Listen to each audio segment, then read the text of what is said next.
අයිබෝවන් තෙරුවන් සරණයි සියලුම දේවගැතිවරුන්ටත් අද channel එකත් එක්ක එකතු වෙලා ඉන්න සෑම සියලු දෙනාටම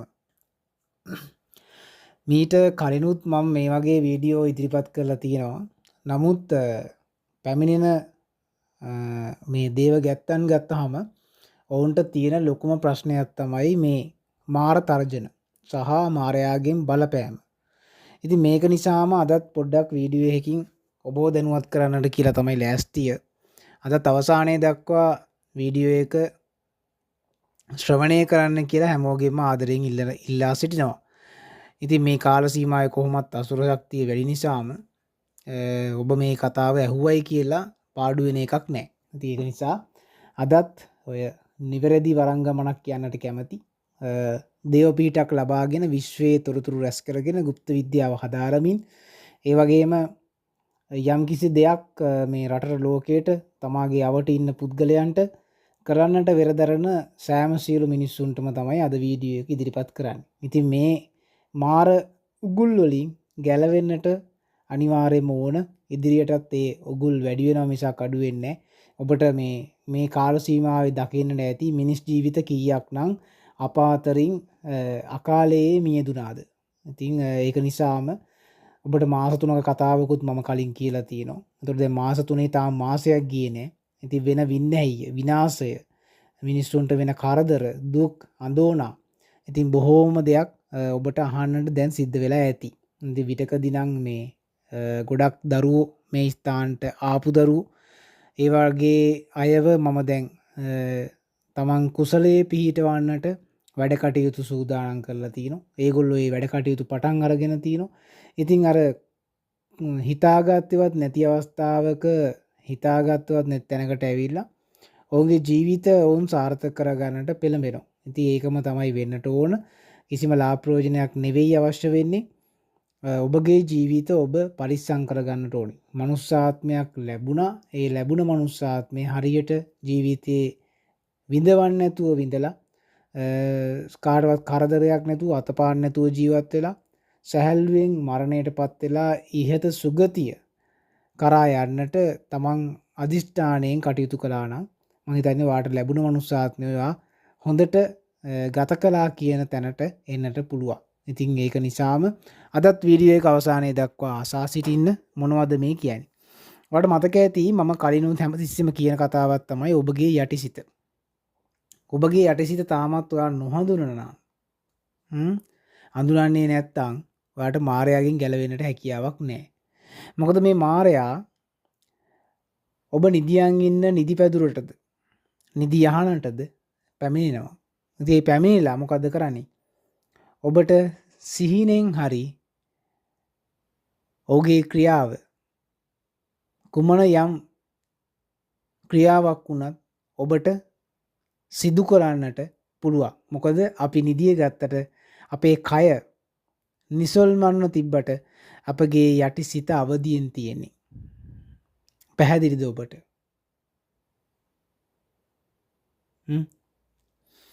එතකොට මේක තේරුම් ගත යුතු තැනැත්තා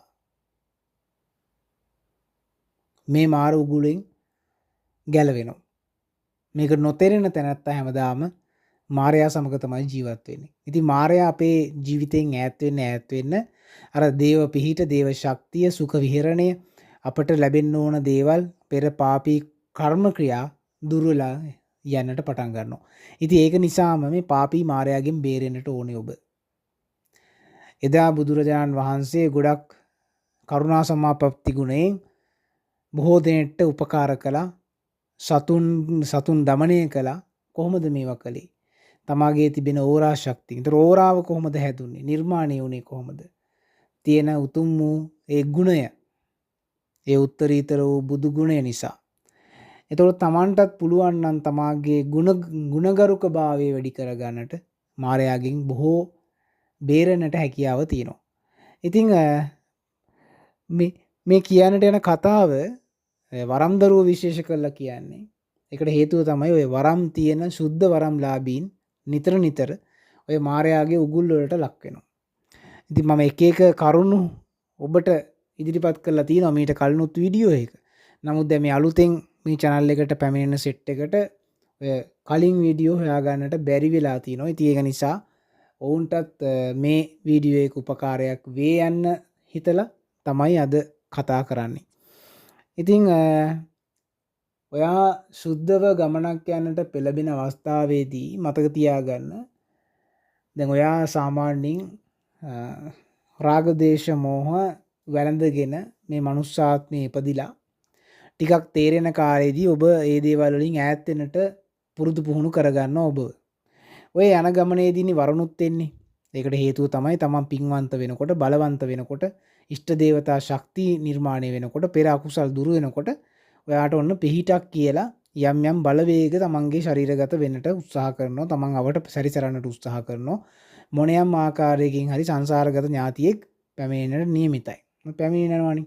ඊට පස්සේ තමයි ওই වරම් කියලා දෙයක් ඇති වෙන්නේ. ඉතින් ඇති වෙලා ඊට පස්සේ තමන් කාට හරි සෙතක් කරනවා, ශාන්තියක් කරනවා, පිහිටක් දෙනවා කියලා චේතනාවෙන් නොයෙකුත් විදිහේ වැඩ කටයුතු වුන් සිදු කරමින් පවතිනවා. ඉතින් බෝධි පූජා කර්මයන්, අසනීප ලෙඩ්ඩු සුව කිරීම, ඉතින් ඒ වගේ අනවින කොඩවින හූනියම් බන්ධන මේ දේවල් ඉවත් කරලා මනුස්ස වර්ගයා බේරා ගැනීම මේ ආකාරයෙන් නොයෙකුත් දේවල් මේ ශාස්ත්‍රය තුලින් ඔවුන් කරගෙන යනවා. ඔය අතුරුතුරාවේදී තමයි ඔයාට මේ මායාව හම්බ වෙන්නේ. මොකද මායාව නිතරම බලන්නේ ඔයා එන සුද්ධ මාර්ගයේ වළක්වනනේ. අපි මායාව කියලා කිව්වට මේ එක්කෙනෙක් කියන එක නෙවෙයි, මතක තියාගන්න.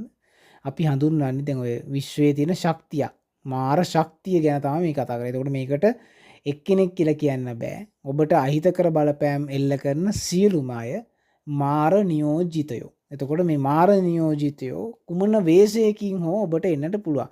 මේකේ ගැඹුරට තමයි අද කතා කරන්නේ. මේ හීන නිදාගෙන ඉන්න වෙලාවට සිහිනෙන් පවා මොහුගේ ක්‍රියාකාරකම් සිදු වෙන්නට පුළුවන්. කෙලෙසද එහෙම වෙන්නේ? ඔව්. ඇත්තටම මේ අපේ යටිසිත, මේ මනෝකාය නිදිය ගන්නේ නැහැ. අපි නිදිය ගත්තට. අපි හැමතිස්සෙම කියන දෙයක් තමයි ඔය උඩුසිත අපි කරන්නේ රඟපෑමක්. යටිසිත තමයි ඇත්තටම ඇත්ත කෙනා ඉන්නේ.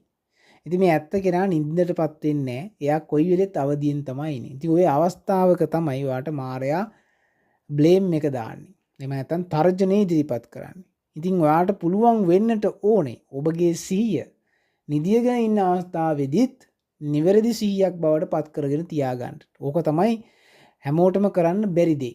ඉතින් ඕක කරගන්න පුළුවන් නම් ඔබට සිහිනෙන් බත් පිඟානක් මස් කෑල්ලක් මැද තියලා දුන්නත් ඔබට පුළුවන්. ඔබ වෙජිටේරියන් නම් සැබෑ ලෝකේ, සැබෑ ජීවිතේ ඔබට පුළුවන් මේ මස් කෑල්ල අයින් කරලා එළවලු ටික විතරක් බත් එක්ක අනාගෙන කන්න නේද? මම මේ උදාහරණ දෙන්නේ ඔබට තේරුම් ගන්න. එතකොට ඔබට ඔබ ආසම කරන ගැහණු ප්‍රාණයක්, ස්ත්‍රියක් මායя විසින් ඔබගේ යහනට එව්වා හීනෙන් නේ. හැබැයි ඔබ හීනෙන් ඒක රස විඳිනවා. වින්දනය කරනවා.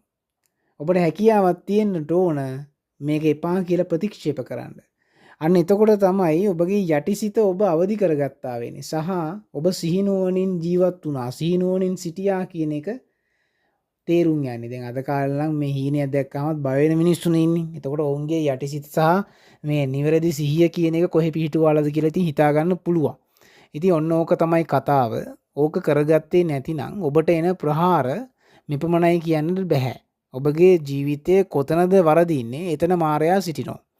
ඉතින් මායя බලන්නේ කොහෙන්ද ඔයාගේ දුර්වලතාවය අල්ලන්න පුළුවන් තැනින් ඔබ අල්ලන එක තමයි ඔහු හෝ ඒ මායя ප්‍රවිෂ්ඨ වෙලා කරන්නේ කාර්යය ඔහුගේ. ඉතින් ඒක තීරුම් අරගෙන අපි ජීවත් වෙන්නට ඕන. අපි නිතරම මේ try කරන්නේ රාග දේශ මොහ කියන ඒ දේවල් නැති කරගෙන මේ පැහැදිලි ගමනක්, නිවැරදි ගමනක්, යහපත් මාවතක යහපත් අරමුණක් තකා මිනිස්යාට සේවය කරමින් මිනිස්යාගේ හිතසුව පිණිස ඔවුන්ගේ නිරෝගී භාවය උදෙසා ජීවිතයක් ජීවත් කිරීමට දරන වෑයමක්. ඉතින් මේ වරම කියන එකේ සහසුද්දේම එලෙස ඒ විදිහටම විය යුතුයි. වචනකින් හෝ කාට හරි උදව්වක් තිබිය යුතුයි. අන්න ඒක තමයි වරම කියන්නේ. සහ දේව පිහිට කියන්නේ දෙවියන්ගේ ශක්ති දරුවෙක් කියන්නේ.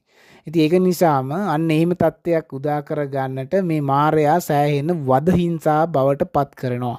ආර්ථිකමය ප්‍රශ්න නොසිතන විදිහට ගේන්නට පටන් ගන්නවා.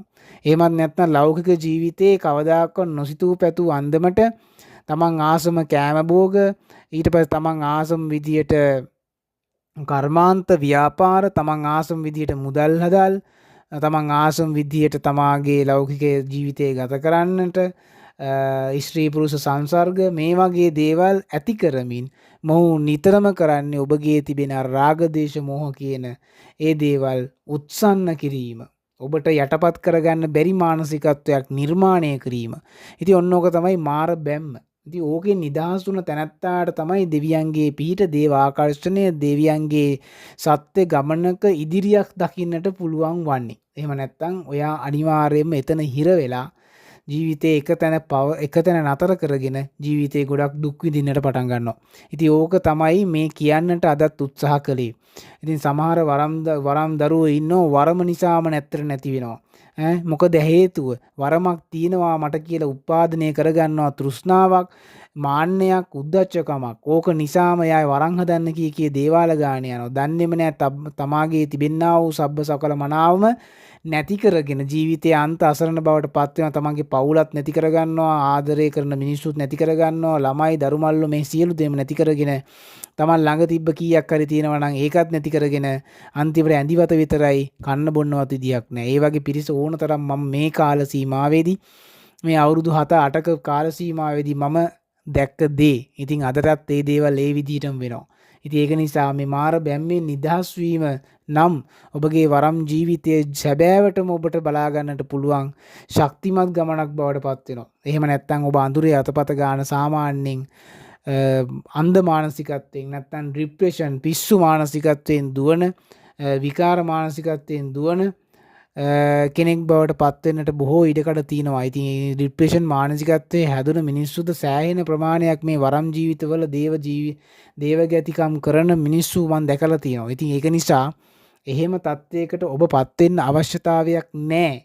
ඉතින් මේ දේවල් මෙච්චර මෙහෙම කතා කරන්නට හේතුනේ මේ දවස්වල පැමිණි බොහෝ දරුවන් නිසා. ඉතින් ඒක නිසා තේරුම් ගන්නට ඕන අපි මේ ජීවත් වෙන මේ කාලයේ අපි සංසාරයේ තිබෙන පෙර කළ අකුසල් තමා දුරු කර ගන්නට අවශ්‍ය වෙන්නේ. ඒ අකුසල් දුරුවන තැන තමයි අපගේ පින බලවත් වෙන්නේ. ඉතින් අකුසලයක් Tamanට කර්මයක් විදියට පසුපස්සෙන් එනකොට තමාට මායයා කියන එක මේ මායයා කියන මෙයා මායයා නේද මට මේ කරදර කරන්නේ කියන එක තේරුම් ගන්නට ඔයාට පොඩි හෝ මොලයක්වත් උපදින්නේ නැහැ. චිත්තයක්වත් ඇති වෙන්නේ නැහැ. අන්න ඒක නිසාම තමයි මේ මායයා එතරම් විදියට ඔයාට ප්‍රහාර එල්ල කරන්නේ. ඉතින් ඒක නිසා අවබෝධයෙන් කටයුතු කරන්න. මේ මායයාට බුදුමැදුරද පිරිත් දේශනාවත් අදාළ වෙන්නේ නැහැ. කවුරු හරි කියන්න පුළුවන් රුවන්වැලිසෑය ළඟ ඉන්නකොට මට මායයාගෙන් ප්‍රහාර එන්නේ නැහැ කියලා. වැරදි. මේ විශ්වය තුල ඕනම තැනක ඕනම විදිහකට හැසිරෙන්නට ඔහුට ශක්තිය තියෙනවා. බුදුන්ටත් කරදර කරා නම් මායයා. ඉතින් රුවන්වැලිසෑයේ තියෙන ඩ්‍රෝනයක් පමණ බුදුන්ගේ ධාතුන් වහන්සේලා. ඉතින් ධාතුන් වහන්සේලා ළඟට කිට්ටු වෙන්න බැයි නම් වැඩකුත් නැහැ නේද? ඉතින් ඒක නිසා තේරුම් ගන්නට ඕන දේ තමයි ඔයා දවස් ගානෙම රුවන්වැලිසෑය වැන්දත් ඔයාගේ රාග දේශ මොහ තමාගේ සිත තුල ජනිත වෙනවා නම් ඔයාට මායයා ඔයාගේ ළඟමයි වාසය කරන්නේ. ඔන්නෝක ඔයා තේරුම් අරගෙන ඉදිරි ගමන් මාර්ගයේ සාදා ගත්තා නම් ඔයාගේ වරම් ජීවිතයේද දේව ජීවිතයේද දේව ගැතිකම් කරන ජීවිතයේද ආධ්‍යාත්මික ජීවිතයේද යන්න පුළුවන් උපරිම තැනට යනවා. නිවැරදි අවබෝධයේ විශ්වය තුලින්ම හම්බ වෙනවා. ඉතින් කටුක ජීවිතේ නැති වෙනවා. තමන් අඩිය තියෙන තැන තමන් සාර්ථක වෙනවා. ඉතින් ඒක නේද වෙන්නට ඕන. ඉතින් අන්න ඒක නිසා ඒ විදිහට ඔයා කටයුතු කරන්න කියලා ආදරයෙන් කරුණාවෙන් මතක් කරනවා. අදත් වීඩියෝ එක අවසානයේ දක්වා අසා සිටිය සියලු දෙනාට තෙරුවන් සරණ ලැබේවා. උතුම් වූ මාර සේනාව එදා එහිදී පරාජය කළ වජ්‍රාසනයේ මත වැඩ සිටි එදේ ලෞතර තථාගතමාමෑණී අපගේ බුද්ධත්වයේලා එදා මාර යුද්ධය සමග සටන් නෙදුනේ ලෞතර බුදු පියාණන් වහන්සේගේ ළඟම සිටියා වූ මුණ්ඩනම් දේවතාවුන් වහන්සේගේ පිහිට ඔබට ලැබේවා කියලා ආදරයෙන් ඉල්ලා සිටිනවා. එහෙනම් අදට තියානම් තෙරුවන් සරණයි.